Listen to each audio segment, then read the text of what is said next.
Chapter 4. Latent Powers. The majority of you know by actual experience in everyday life that we have within our physical organism that which we call second wind. We have essayed some physical task and after a bit found ourselves winded. That is short of breath, and we are tempted to stop and rest our panting bodies. But we have also found by experience that if we will stick to the task at hand, the feeling of physical distress will usually pass away, and we will gain what is called our second wind. Now, just what this second wind is a matter that has long perplexed physiologists, and even today they have not been able to hand us down a very good guess at the underlying cause of the phenomenon. It seems to be a fresh start acquired by reason of the opening up of reserve stores of vital energy, latent physical power stored away for such emergencies. All persons who have engaged in athletic sports know very well the details of this peculiar physiological phenomenon. Its actuality is too firmly established to admit any doubt. And, as is often the case, examination shows a curious parallel between the working of nature on the mental plane and on the physical. Just as there is a physical second wind, so is there a mental reserve force or latent energy upon which we can draw and thus get a fresh start. The phenomena attendant upon physical second wind, as noted above, is almost exactly duplicated by certain mental phenomena. We may be jaded while performing some tedious bit of mental work, and we begin to feel that we are all in, when lo, some new in and away we are off with a full mental second wind, doing our work with a freshness, vigor, and enthusiasm far surpassing the original effort. We have tapped into a fresh source or supply of mental energy. The majority of us have little or no conception of the reserve mental energies and forces contained within our being. We jog along at our customary gait, thinking that we are doing our best and getting all out of life that there is in it. Think we are expressing ourselves to our utmost capacity, but we are living only in the first wind mental state, and behind our working mentality are stores of wonderful mental energy and power, faculties lying dormant, power lying latent, awaiting the magic command of the will in order to awaken into activity and outward expression. We are far greater beings than we have realized.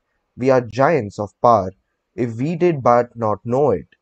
Many of us are like young elephants that allow themselves to be mastered by weak men, and put through their paces, little dreaming of the mighty strength and power concealed within their organisms. Those of you who have read our little manual entitled The Inner Consciousness will recall what we said therein regarding the regions above and below the plane of the ordinary outer consciousness, and on those hidden planes of the mind are untold possibilities, the raw materials for mighty mental tasks and achievement, the storage batteries of wonderful accomplishment. The trouble with us is that we do not realize the existence of these faculties. We think that we are merely what we manifest in our ordinary dog-trot gait.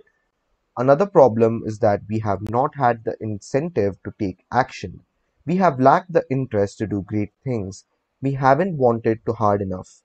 This want to hard enough is the great inciting power in life. Desire is the fire which rouses up the steam of will. Without incentive, and that means desire, we accomplish nothing. Given the great, earnest, burning, ardent desire as an animating force, the great incentive to take action, and we are able to get up this mental second wind. Yes, third, fourth, and fifth winds, tapping one plane of inward power after another until we work mental miracles. We wonder at the achievements of the great men in all walks of life, and we are apt to excuse ourselves by the sad remark that these people seem to have it in them while we have not. Nonsense. We all have it in us to do things 100 times greater than we are doing. The trouble is not in greater than we are doing.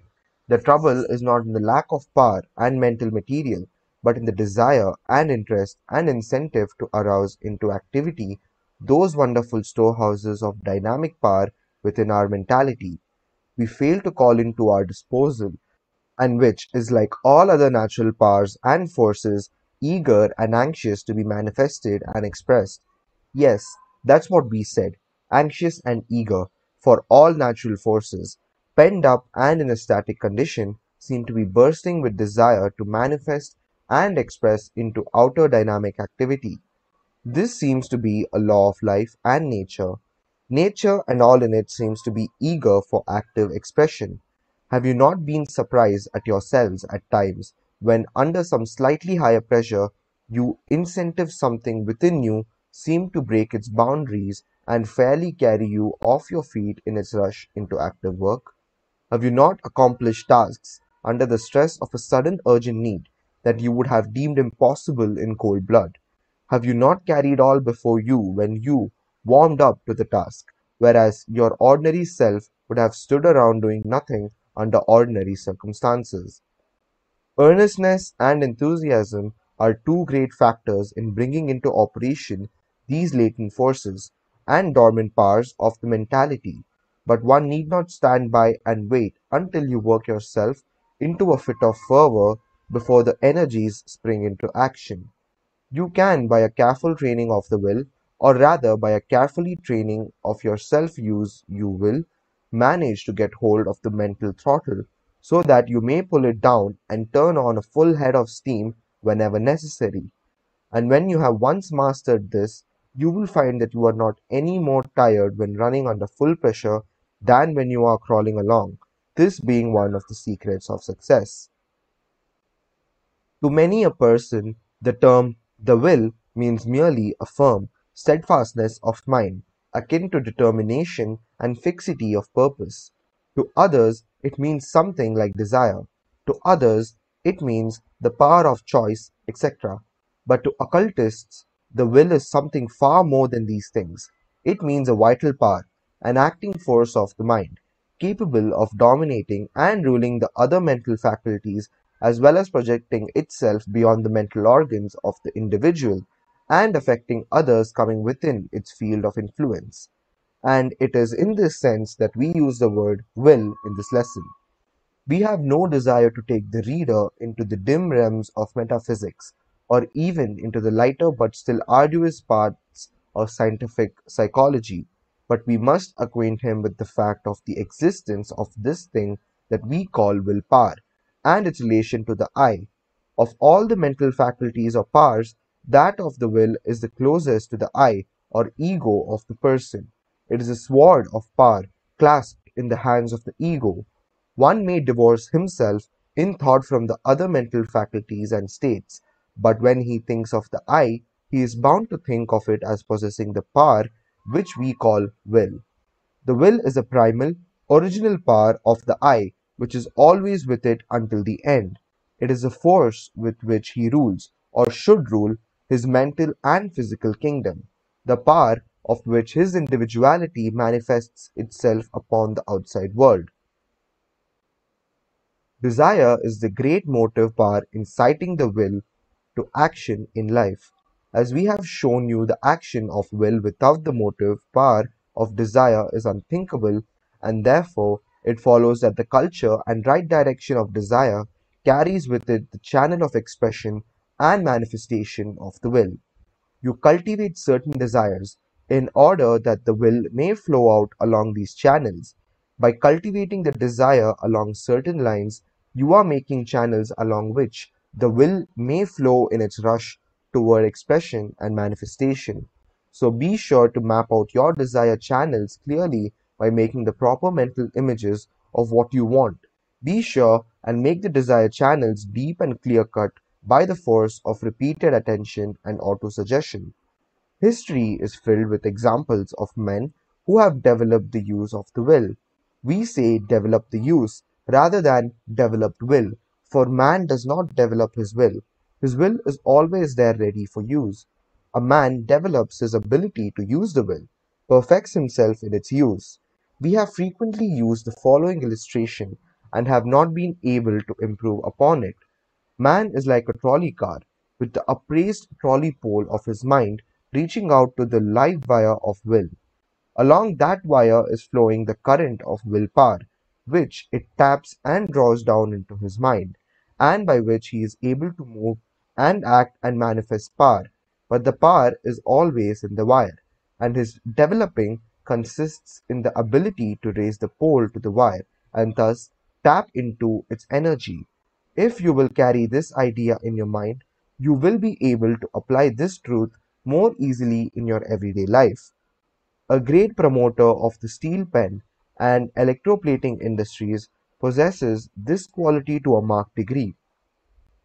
It has been said of him that he had to begin with a strong, powerful, almost irresistible will, and whoever and whatever he opposed, he surely conquered in the end. Buxton said, "The longer I live, the more certain I am that the great difference between men, between the feeble and the powerful, the great and the insignificant, is energy, invincible determination, a purpose once fixed, and the victory or death.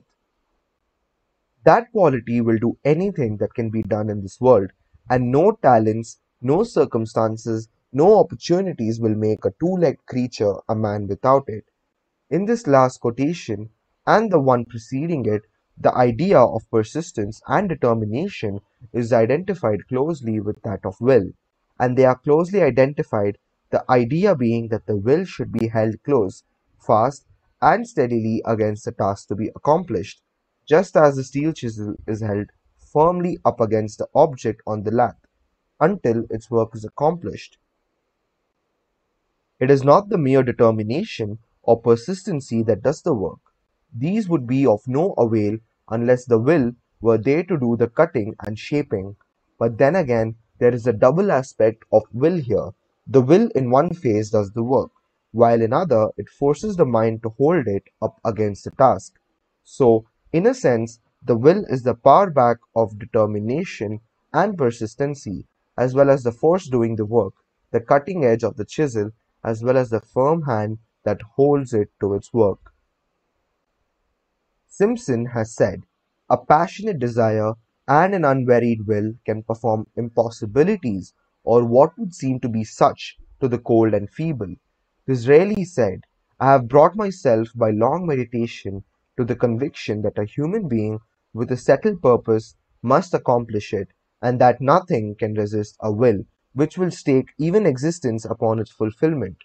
Foster says, "It is wonderful how even the casualties of life seem to bow to a spirit that will not bow to them and yield to subserve a design which they may, in their first apparent tendency, threaten to frustrate."